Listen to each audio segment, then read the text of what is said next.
But I want you to get excited about how God does things. Because let me just look at, I'll start with John 14, and this is what he's telling his disciples on the night that he was betrayed. Starting at verse 15, it says, "If you love me, obey my commandments. And I will ask the Father, and he will give you another advocate who will never leave you. He is the Holy Spirit who leads you into all truth. The world cannot receive him because it isn't looking for him and doesn't recognize him. But you know him because he lives with you now and later will be in you. No, I will not abandon you as orphans. I will come to you. Soon the world will no longer see me, but you will see me. And since I live, you will also live. When I am raised again to life, you will know that I am in my Father, and I am my Father, and you are in me, and I am in you."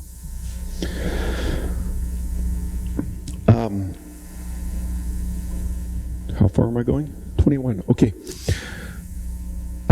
Those who accept my commandments and obey them are the ones who love me, because they love me. My Father and I will love them, and will love them, and I will love them and reveal myself to each of them. First point I want you to know is that obedience is our natural response to his supernatural love. It's not something that we try to make ourselves do. It's a response to what he's done for us. It's natural. It's free-flowing. Because I love him, I will obey.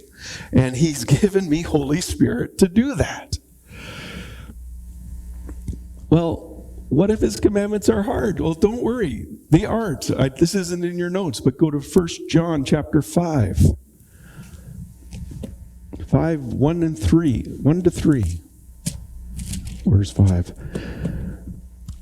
Everyone who believes that Jesus is the Christ has become a child of God, and everyone who loves the Father loves his children too. We know we love God's children if we love God and obey his commandments. Loving God means keeping his commandments, and his commands are not burdensome. His commands are not burdensome, and why should they be? I am loving God because he first loved me, and it naturally flows into loving other people because they like me and love me and are doing the same thing. So it's easy for me to love you when you love me, and it's easy for me to love you when for you to love me when I love you. It's not burdensome. Let's go a little bit further back in John, 1 John chapter 4, starting at verse 19. It says, "We love each other because he first loved us." Remember, it comes from God, flows through us, and goes to others. If someone says, "I love God," yet hates his fellow believer, that person is a liar. And if we don't love people we can see, how can we love God whom we cannot see? And he has given us this command: those who love God must also love their fellow believers. Remember, obedience is our natural response to his supernatural love. Point 2, his supernatural love allows us to love each other.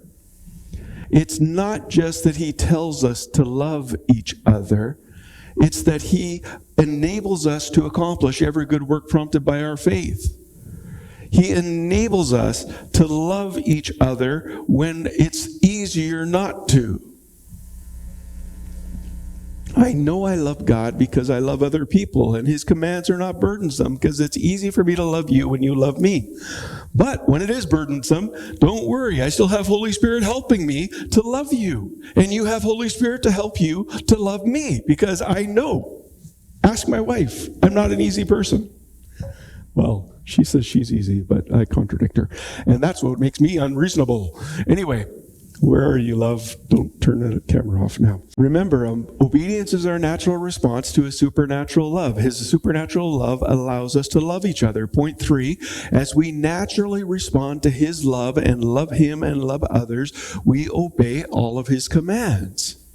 He's made it easy for us. He empowers us to do what he tells us to do. Remember, he empowers us to accomplish every good work prompted by faith. And also remember, Obedience is our natural response to his supernatural love.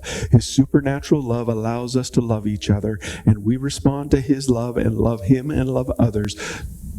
As we do that, we obey all of his commands. But there's a problem.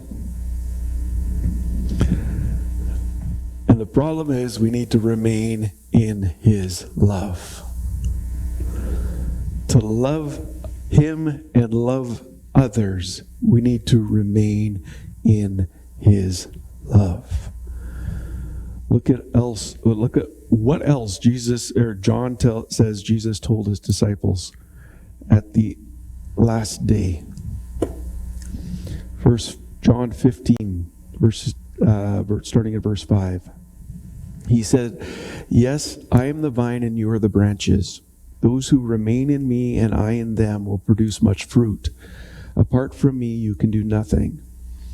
Anyone who does not remain in me is thrown away like a useless branch and withers, and such branches are gathered up and piled in piles to be burned.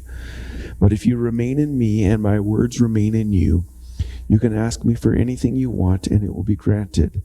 When you produce much fruit, you are my true disciples, and this brings great glory to my Father." To verse 17. Oh, wow, there's lots. "I have loved you even as the Father has loved me. Remain in my love. When you obey my commandments, you remain in my love, just as I obey my Father's commandments and remain in his love. I have told you this, that you will be filled with joy. Yes, your joy will overflow. And this is my commandment. Love each other the same way I have loved you. There is no greater love than to lay down one's life for one's friends. When you are my friends, if you do what I command, I no longer call you slaves, because a master doesn't confide in his slaves. Now you are my friends, since I have told you everything the Father has told me. You didn't choose me, I chose you and appointed you to go and produce fruit, the fruit that will last, so that my Father will give you whatever you ask in my name. And this is my commandment, love each other."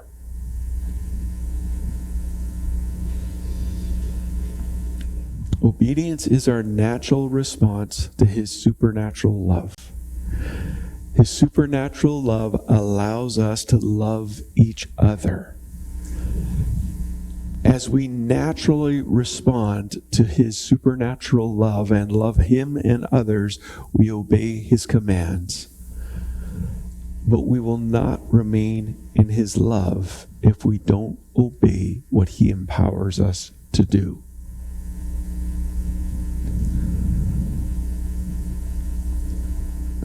When we don't obey what he empowers us to do, our joy is hindered and we stop producing fruit.